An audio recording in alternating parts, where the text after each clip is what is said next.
Chapter का नाम क्या है? ये मंगलम चैप्टर का नाम है, याद रहेगा। चैप्टर का नाम है मंगलम। सबको दिख रहा है ना?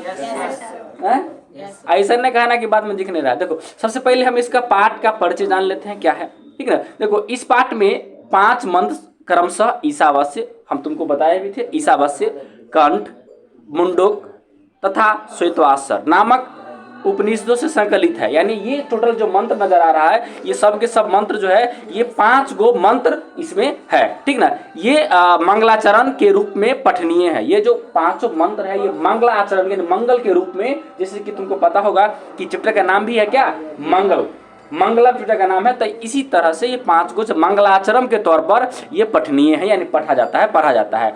वैदिक साहित्य में शुद्ध ग्रंथों के उपनिषदों में महत्व रखता है। इन्हें पढ़ने से परम सत्य यानी सुख, मुख्य शक्ति अर्थात ईश्वर के प्रति आदर, पूर्ण आस्था या बोल सकते हैं विश्वास उत्पन्न होता है। यानी कहने का मतलब ये कि जो चैप्टर है जिसका नाम है मंगलम, इसको अगर हम पढ़ते हैं तो इसमें खास करके जो ईश्वर है, जो भगवान है, उनकी शक्ति, उनके प्रति आदर, पूर्ण आस्था या विश्वास उत्पन्न होता है। ये सब जो है, ये चैप्टर पढ़ने से हमको ये सब होता है। इसलिए चैप्टर का जो है से, ये चैप्टर जो पढ़ रहे हैं हम लोग मंगलम, ये खास करके मंगल आचरण के तौर पर है, यानी ठीक ना, मंगल आचरण जिसको बोल सकते हैं। इस चैप्टर में बताया गया है क्या?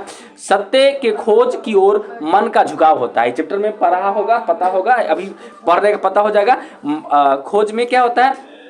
सत्य की खोज की ओर मन का झुकाव होता है, तथा आध्यात्मिक खोज की उत्सुकता होती है। यानी आध्यात्म के प्रति मनुष्य को जागृत होती है, मनुष्य जागरूक होता है कि कैसे आध्यात्मिक की खोज की ओर हम लोग आगे बढ़ सकते हैं, ठीक ना। विभिन्न वेदों से संबंधित होता है। ये जो शब्द होता है क्या होता है? विभिन्न वेदों से संबंधित होता है। जो भी हम पढ़ेंगे वो सब के सब क्या किससे संबंधित होगा? वेद से संबंधित होगा, ठीक ना। ये चीज इसमें जो है मुख्य रूप से जो दिया हुआ है, सबसे पहले हम देखेंगे चैप्टर का जो है परिचय, वो दिया गया है। क्या कहता है चैप्टर का परिचय, उसको थोड़ा हम पढ़ेंगे, ठीक ना। चलिए देखते हैं चैप्टर का परिचय क्या होता है। सबसे पहले है, कहता है उपनिषद वैदिक वाद्य अंतिम भागे दर्शन शास्त्र से परमात्मनः महिमा प्रधान गीयते, ठीक ना। इसका अर्थ भी साथ में लिखा हुआ है ताकि आपको आसानी से समझ में आएगा। खास करके अर्थ आप अगर समझने का प्रयास करेंगे तो अर्थ भी इसमें क्या क्या लिखा गया है, ठीक ना। सबसे पहले क्या कहता है? वैदिक उपनिषद वैदिक वाङ्मयस्य अंतिम भागे दर्शन शास्त्र से परमात्मनः महिमा प्रधान गीयते, ठीक ना। कहता है कि उपनिषद के, देखो यहाँ अर्थ लिखा है, उपनिषद के वैदिक साहित्य के अंतिम भाग में दर्शन शास्त्र के सिद्धांत को प्रकट करता है, ठीक ना। यानी इसमें क्या करता है? दर्शन शास्त्र के सिद्धांत को प्रकट करता है। सब जगह यानी तेन परमात्मा जगत व्याप्त अनुशासनम चाष्टि, ठीक ना। समझिए, इससे पहले लिखा है महिमा प्रधान गीयते, मतलब महिमा प्रधान गीयते, गीयते मतलब तो गाया जाता है, ठीक ना। यानी सब जगह लिखा हुआ है हिंदी, सब जगह श्रेष्ठ पुरुष परमात्मा की महिमा प्रधान रूप से गाई जाती है ना। परमात्मा ना महिमा प्रधानतः गीयते तेन, ठीक ना। यानी इनकी जो महिमा है वो प्रधान रूप से क्या किए थे? गाई जाती है। आगे कहता है, इसी में कहता है कि परमात्मा जगत व्याप्त अनुशासनम चास्ति, यानी परमात्मा, यानी जो उसी परमात्मा से सारा जो संसार है क्या है पता है? पूरा संसार, ठीक ना, अनुशासित है। अनुशासनम कहाँ लिखल है? कहाँ लिखल अनुशासन? व्याप्त अनुशासनम, यानी पूर्ण रूप से व्यापक तौर पर, ठीक ना, हमारा जो संसार है वो उसी परमात्मा से क्या है? पूरा बोल सकते हैं कि अनुशासित है, ठीक ना। आगे कहता है सौ एव सर्वेशाम तपसाम परम लक्ष्यम अस्मिन्। 100 पहले इतना का अर्थ जान लेंगे। 100 एव सर्वेशाम तमसाम परम लक्ष्यम, ठीक ना। इस समझिए, सबों का यानी 100 मतलब होता है वह, एव सर्वेशाम मतलब होता है सभी का, ठीक ना। और तपसाम मतलब तपस्या, और परम मतलब परम, ठीक ना। और लक्ष्यम का मतलब होता है लक्ष्य, ठीक ना। यानी परम मतलब होता है सबों का जो तपस्या का जो सबों का जो लक्ष्य है उसी से प्राप्त होता है, अर्थात उसी परमात्मा से हम सभी के जो लक्ष्य होते हैं वो लक्ष्य की प्राप्ति होती है, ठीक ना, है ना। 100 एव सर्वेशाम तपसाम परम लक्ष्यम, 100 मतलब उसी के तपस्या का, यानी सबों की तपस्या का लक्ष्य उसी से प्राप्त होता है, उसी से मतलब वही परमात्मा से प्राप्त होता है, ठीक ना। आगे कहता है अस्मिन पाठे मतलब इस पाठ में, अस्मिन् पाठे मतलब इस पाठ में परमात्मनः उपनिषदः पदात्मकः पंच मंत्रः संकलितः सन्ति। यानी समझिए, इस पाठ में परमात्मा की प्राप्ति हेतु उपनिषद के 5 मंत्र श्लोक के रूप में संकलित है। यानी इस चैप्टर में हमको 5 गो मंत्र दिया हुआ है और वो पांचों के पांचों मंत्र उस परमात्मा, जिस परमात्मा को हम लोग याद करते हैं, उस परमात्मा को संकलित करते हुए इस 5 मंत्र का 5 गो श्लोक दिया हुआ है। ठीक ना, एक एक श्लोक को हम एक एक अर्थ के साथ हम इसको समझने का प्रयास करेंगे। सबसे पहले देखेंगे कि पहला श्लोक क्या है। ठीक ना, सबसे पहला जो हमारा श्लोक होगा वो क्या होगा, पहला मेरा श्लोक। ठीक ना, सबसे पहला श्लोक है, उसको समझेंगे। हिरण्मयेन पात्रेण सत्याः पिहितम मुखम तत्वम पुष्पाविर्नु सत्य धर्माय दृष्टते दृष्टये। ठीक ना, यानी ये श्लोक है। इस श्लोक का अर्थ लिखा हुआ है कि हिरण्मयेन पात्रेण, हे प्रभु सत्य का मुख सोने जैसा आवरण से ढका हुआ है। सत्य धर्म की प्राप्ति के लिए हे प्रभु, हे ईश्वर, सत्य का मुख सोने जैसा आवरण से ढका हुआ है। सत्य धर्म प्राप्ति के लिए उस आवरण को हटा दें। यानी कभी यानी जो लेखक हैं वो बताने का प्रयास कर रहे हैं कि हिरण्मयेन पात्रेण सत्य पिहितम मुखम, यानी सत्य, हे प्रभु, यानी हे प्रभु इसीलिए कहा गया क्योंकि इस पहले में मैंने आपको बता दिया था कि ये परमात्मा को याद करके, भगवान स्वयं ईश्वर को याद करके इसकी रचना की गई है, बताया गया, ये श्लोक है। ठीक ना, तो वही पहला, यानी पहला जो अर्थ है उसको मैंने समझा। इसको पार्टिकुलर जो है से ये इसकी व्याख्या दी हुई है, उसको थोड़ा समझना। अगर इसको कभी कभी ऐसा कहा जाता है कि व्याख्या करें, ठीक ना, तो इससे ध्यान रखना है व्याख्या क्या दिया हुआ है। प्रस्तुत श्लोक ईशावास्य उपनिषद से संकलित है। यानी जो ये श्लोक है, यानी जो श्लोक हम लोग अभी पढ़ रहे हैं, ये श्लोक ईशावास्य से क्या निकला हुआ है, यानी लिया गया है। ठीक ना, संकलित है तथा मंगलम पाठ से उदित है। यानी ये मंगलम पाठ से लिया गया है।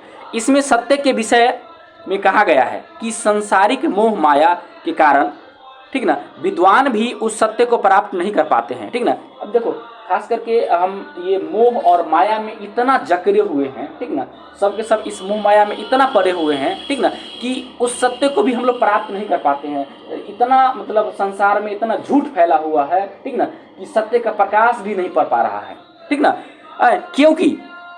क्योंकि सांसारिक चकाचौंध में वह सत्य इस प्रकार ढक जाता है कि मनुष्य जीवन भर अनावश्यक भटकता रहता है। यानी हम लोग या मनुष्य इस तरह से इस संसार की मोह माया में भटक रहे हैं, ठीक ना, अनावश्यक चीज़ों को, वस्तुओं के पीछे हम लोग पागल रहते हैं, ठीक ना, इस तरह से हम लोग भटक रहे हैं, जिस वजह से हम लोग को सत्य की प्राप्ति भी नहीं होती है और स्वयं ईश्वर भी दर्शन नहीं देते हैं। ठीक ना, इसीलिए ईश्वर से प्रार्थना की गई है कि हे प्रभु, इसीलिए इस चैप्टर में, ठीक ना, इसीलिए स्वयं भगवान ईश्वर से इस चैप्टर में प्रार्थना की गई है कि हे प्रभु उस माया से मन को हटा दो।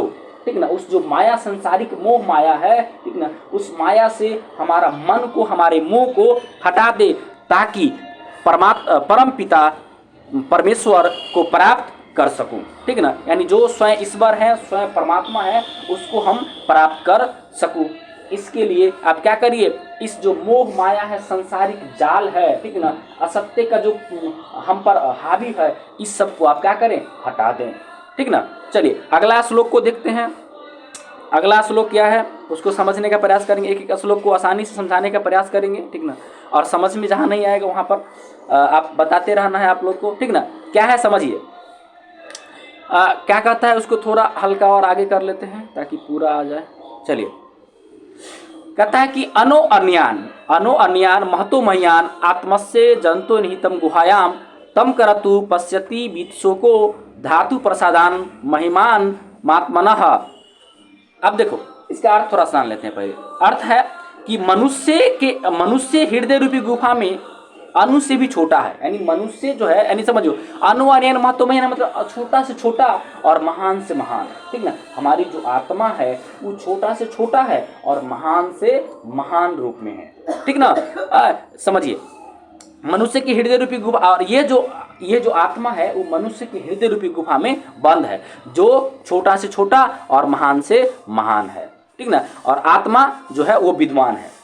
विद्वान जो होते हैं, जो पढ़े लिखे व्यक्ति होते हैं, विद्वान होते हैं, विद्वान शोक रहित होकर के उस श्रेष्ठ परमात्मा को देखता है। शोक रहित होने का मतलब क्या, आगे हम इसकी व्याख्या करेंगे तो उसको बढ़िया समझेंगे कि आखिरकार इसमें क्या कहा गया है। लेकिन इसका अर्थ जो है यही है, हिंदी अर्थ जो है मैंने आपको जो बताया यही इसका हिंदी अर्थ है। इसका थोड़ा व्याख्या देख लेते हैं क्या है। व्याख्या इसका दिया हुआ है, चलिए इसकी जो व्याख्या है उसको थोड़ा देख लेते हैं। व्याख्या दिया हुआ है कि व्याख्या में कहता है कि प्रस्तुत श्लोक, जो श्लोक है ठीक ना, वो कंठ उपनिषद से लिया गया है। यानी ई जो है ये किससे लिया गया है, कंठ उपनिषद से लिया गया है। ये याद रखेंगे हम लोग, ठीक ना। कंठ बोल सकते हैं, से संकलित है, यानी संकलित में लिया गया है। तथा मंगलम पाठ से उर्दित है, यानी मंगलम जो पाठ जो हम लोग पढ़ रहे हैं उस मंगलम पाठ से उर्दित किया गया है, लिया हुआ है, ठीक ना। इसमें आत्मा के स्वरूप, यानी इस पाठ में, इस चैप्टर में आत्मा के जो स्वरूप हैं, ठीक ना, आत्मा का जो रूप है, ठीक ना, रूप तथा निवास के विषय में बताया गया है। आत्मा के रूप तथा मनुष्य जो निवास करता है, निवास के रूप में दोनों चीजों को ये बताया गया है। क्या बताया गया है, कहा गया है कि विद्वान का कहना है, ठीक ना, जो विद्वान व्यक्ति है, वहाँ लिखा हुआ है कि यहाँ लिखा हुआ है, पर लिखा हुआ था ना कि जो विद्वान व्यक्ति है, यहाँ लिखे देखो, विद्वान शोक रहित होकर के उस श्रेष्ठ पुरुष परमात्मा को देखता है ना। चलिए, तो वही इसी में बताया गया कि विद्वानों का कहना है, विद्वान बोलते हैं क्या, विद्वान बोलते हैं कि आत्मा मनुष्य के हृदय में सूक्ष्म से सूक्ष्म तथा महान से महान रूप में विद्वान है। यानी आत्मा जो है ना, हम लोग की जो आत्मा है, ठीक ना, विद्वान लोग कहते हैं कि हमारी जो आत्मा है, ठीक ना, उनका कहना है कि हमारी जो आत्मा है मनुष्य के हृदय में, ठीक ना, क्या है, सूक्ष्म से सूक्ष्म रूप में तथा महान से महान रूप में विद्वान है, यानी बसा हुआ है, ठीक ना। जब जीव सांसारिक मोह माया को त्याग करके हृदय में स्थित आत्मा को से साक्षात करता है, तब उसकी आत्मा महान परमात्मा से मिल जाती है। कहने का मतलब, कवि का कहने का मतलब ये है कि मनुष्य इस सांसारिक मोह माया जाल, ठीक ना, इसको त्याग करके अपनी अंतरात्मा में झांकता है, अंतरात्मा में देखता है, ठीक ना, तब उसकी जो आत्मा होती है वो परमात्मा से मिल जाती है, ठीक ना। और जब आत्मा परमात्मा से मिल जाती है और जब सारे सांसारिक बंधनों से, ठीक ना, सारे सांसारिक बंधनों से मुक्त हो जाती है, जब आत्मा तुम्हारा परमात्मा से मिल जाएगा, परमात्मा में तुम्हारा ध्यान लग जाएगा, तो उस सिचुएशन में, उस स्थिति में, ठीक ना, आप सारे बंधनों से मुक्त हो जाएंगे। ये हमारा भाई है, ये हमारा बहन है, ये हमारा माता है, ये हमारा पिता है, इस सब सांसारिक मोह माया से आप बहुत दूर चले जाएंगे, ठीक ना। और जब आप इस मोह माया से दूर चले जाएंगे, ठीक ना, आप सारे सांसारिक बंधनों से मुक्त हो जाएंगे। इसीलिए भक्त प्रार्थना करता है कि हे प्रभु, हमें उस अलौकिक यानी अलौकिक मतलब है पवित्र, अलौकिक पवित्र यानी प्रकाश से आलोकित करो, ठीक ना। जो अलौकिक प्रकाश है, जो पवित्र प्रकाश है, ठीक ना, उससे मुझे प्रकाशित करो, अलौकित करो, कि हम शोक रहित होकर के, यानी पूरा शोक रहित होकर के, ठीक ना, अपने आप को उस परमात्मा में एकाकर कर सके, यानी मतलब उस परमात्मा में हम विलीन हो सके, उस परमात्मा को हम याद कर सके, ठीक ना। चलिए आगे है अगला श्लोक है, उसको थोड़ा देखते चलेंगे। चलिए देखते हैं श्लोक। ये बहुत अच्छा श्लोक है, ठीक ना। आपके जीवन में भी इस चीज उतारने वाला श्लोक है, खास करके अगला श्लोक की हम बात करें तो कहता है कि श्लोक कहता है कि सत्यमेव जयते नार्नितम, सत्यमेव जयते नार्नितम, सत्येन पानता वितुत दिव्यान इनाकर्मणन स्योहो हापत कामा यत तत् सतस्य परम निधानम। देखिए क्या कहता है, अर्थ इसको थोड़ा समझने का प्रयास करेंगे। अर्थ कहता है कि सत्य की जीत होती है, झूठ की नहीं, यानी सत्यमेव जयते नार्नितम, सत्य की जीत होती है, असत्य की नहीं।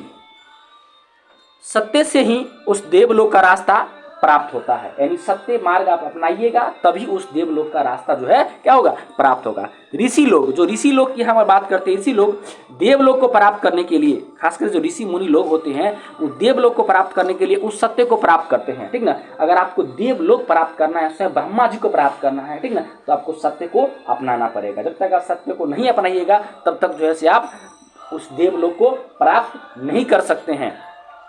उस सत्य को प्राप्त करते हैं जहाँ सत्य का भंडार है, ठीक ना, सत्य का खजाना है, ठीक ना, सत्य का खजाना है। अब इसको थोड़ा इसके अर्थ को थोड़ा समझने का प्रयास करेंगे, यानी इसकी व्याख्या जो दी हुई है उस व्याख्या को थोड़ा समझेंगे। क्या कहता है व्याख्या को थोड़ा समझेंगे। व्याख्या में कहता है कि प्रस्तुत श्लोक, जो श्लोक दिया हुआ है, ठीक ना, वो मुंडक उपनिषद से संकलित है, यानी संकलित मतलब लिया गया है। ये जो श्लोक जो अभी हम पढ़ रहे हैं सत्य वाला, ठीक ना, ये मुंडक उपनिषद से लिया गया है तथा मंगलम पाठ से उदित है, अर्थात पाठ का नाम है ये, इसमें मंगलम पाठ से उदित है। इसमें सत्य के महत्व पर प्रकाश डाला गया, यानी इस पाठ में जो है मुख्य रूप से सत्य के जो महत्व है, सत्य का जो वैल्यू है, सत्य क्यों जरूरी है, उस सत्य के बारे में इसमें प्रकाश डाला गया इस श्लोक में, जो श्लोक लिया गया है मुंडक उपनिषद से। चलिए आगे देखते हैं इसमें क्या है। कहा गया है कि ऋषियों का संदेश है कि, यानी जो इस पाठ में ऋषि मुनि कहते हैं, क्या कहते हैं समझिएगा, कि संसार में सत्य की जीत होती है, असत्य की अर्थात झूठ की नहीं, ठीक ना। इस संसार में हमेशा सत्य की जीत होती है, असत्य की नहीं, झूठ नहीं जीतता है, ठीक ना। कहा जाता है कि जो सत्य है वो कुछ समय के लिए हार सकता है लेकिन पराजित नहीं हो सकता है, ठीक ना। सत्य भयभीत नहीं हो सकता, सत्य डर नहीं सकता है। आप अगर सत्य पर चल रहे हैं, आप अगर सत्य को मान रहे हैं, ठीक ना, तो कोई भी ऐसी सिचुएशन नहीं आएगा कि आप वहां पर एक समय के लिए आपका पैर नहीं डगमगाएगा अगर आप सत्य में हैं। लेकिन वही आप अगर असत्य में हैं, आप अगर असत्य की चीजों को आप झूठ बोल रहे हैं, आप गलत कर रहे हैं, ठीक ना, तो हर हमेशा आपको डर लगल रहेगा, ठीक ना। चलिए आगे बढ़ते हैं। तो तात्पर्य यह है कि, इसका जो तात्पर्य यह है कि ईश्वर की प्राप्ति सत्य की आराधना से होती है। अगर आपको ईश्वर की प्राप्त करना है, ठीक ना, तो सत्य की आराधना करना पड़ेगा, सत्य की पूजा करना पड़ेगा, सत्य मार्ग पर चलना पड़ेगा, तब जाकर के आप क्या कर सकते हैं, स्वयं भगवान को प्राप्त कर सकते हैं, ठीक ना। न कि सांसारिक विषय वासना में डूब जाने से होती है, ठीक ना। संसार माया, संसारिक एक माया है, ठीक ना, संसार एक माया है, ठीक ना, तथा ईश्वर सत्य है। इस संसार जो देख रहे हैं ये सब एक माया है, माया के जंजाल है, ठीक ना।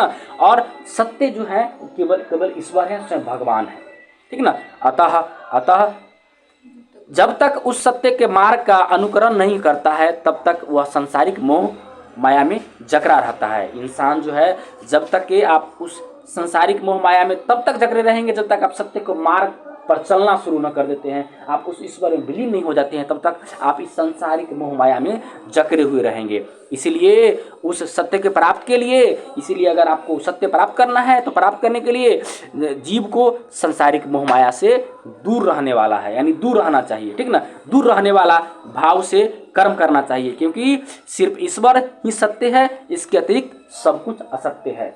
संसार में अगर कोई चीज सत्य है तो स्वयं ईश्वर है, स्वयं भगवान है, और अन्यत्र कुछ नहीं है। हम तुम सब मोह माया है, माँ बाप भाई बहन ये सब के सब मोह माया है। एक बार की बात है, हमको थोड़ा एक तनी को महाभारत देखे तो उसमें याद आ रहा था कि जब अर्जुन, तुमको पता है कि अर्जुन स्वयं पहला ऐसा मनुष्य था जो स्वयं जिंदा ही ईश्वर के पास यानी स्वर्ग गया था, ठीक ना। जब वो स्वर्ग गया था ना तो वो उससे पहले उसका जो पुत्र है, ठीक ना, अभिमन्यु, वो पहुंचा हुआ था, ठीक ना। तो जैसे ही मालूम चला किसको, अर्जुन को, अर्जुन देखा कि हमारा तो पुत्र है, वो तो जिंदा है अभी, ठीक ना, लेकिन वो तो मर गया था, जिंदा कैसे है। वो दौड़ते हुए पीछे गया, किसके पीछे गया, उस अभिमन्यु के पीछे दौड़ते हुए गया और कहा पुत्र पुत्र पुत्र। स्वयं कृष्ण भगवान बोले कि देखो ये पुत्र, पिता, माँ बाप, भाई बहन, ये सांसारिक मोह माया केवल पृथ्वी पर होती है, यहाँ वो ना आपका पुत्र है ना ही आप उसके पिता है, ठीक ना। बस आपको वो नहीं जानता है और आप उसको नहीं जानते हैं, तो वही है, ठीक है। ये सब जो है हम देख रहे हैं, ये सब सांसारिक मोह माया है, यानी स्वयं ईश्वर सत्य है, बाकी सब के सब असत्य है। चलिए आगे देखते हैं।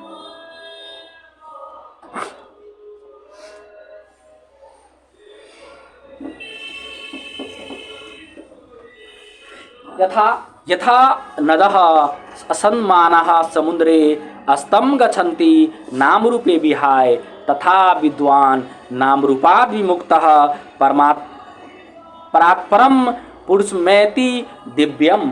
देखिए इसके अर्थ को थोड़ा समझिए। कहता है अर्थ, इसको थोड़ा जानेंगे कि अर्थ जिस प्रकार नदियाँ, ठीक ना, नदियाँ बहते हुई अपने नाम रूप को त्याग करके समुद्र में मिल जाती है, जिस तरह से नदियाँ, जो नदी हैं वो खास करके नदी में मिल जाती है अपनी वास्तविक नाम को छोड़ करके। देखिए जब तक नदी बह रही है, ठीक ना, नदी बह रही है, लेकिन जब तक के वो अपनी नाम को त्यागेगी नहीं, समुद्र में नहीं मिलेगी। मतलब मान लेते हैं कि एक पार्टिकुलर, मान लेते हैं कि यहाँ तक एक कोई नदी है, जो नदी गंगा नदी है, ठीक ना, और यहाँ के बाद ये समुद्र है, ठीक ना।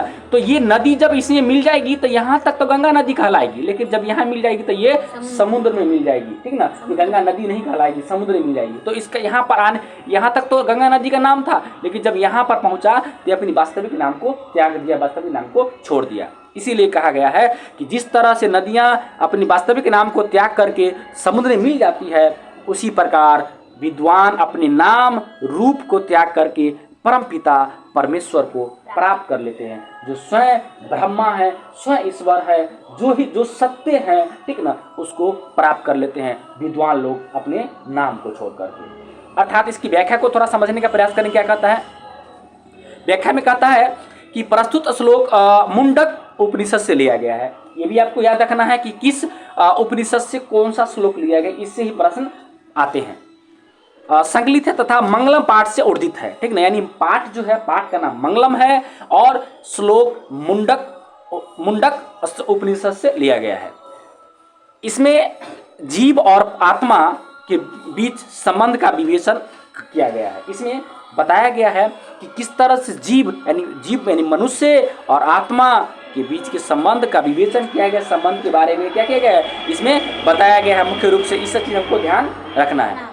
आगे कहा गया है कि ऋषि का कहना है, जो ऋषि मुनि होती है उनका कहना है कि जिस प्रकार बहती हुई नदियाँ समुद्र में मिल जाती है, जो नदी है वो बहते हुए समुद्र में मिल जाती हैं, उसी प्रकार विद्वान जो है ईश्वर के अलौकिक प्रकाश में मिल करके जीवन योनि से मुक्त हो जाते हैं। जो जीव योनि है, जीव लिखा हुआ है, जीव योनि से क्या होती हैं, मुक्त हो जाते हैं। जीव तभी तक माया जाल में लिपटा रहता है जब तक उसे आत्मज्ञान नहीं होता है। जो उसको आत्मा का ज्ञान है वो उसको जब तक नहीं होता है, तब तक मनुष्य जो है क्या होता है, उस अलौकिक, ये जो बोल सकते हैं, ये इस माया वाला जंजाल है, संसार है, उसमें लिपटा हुआ रहता है।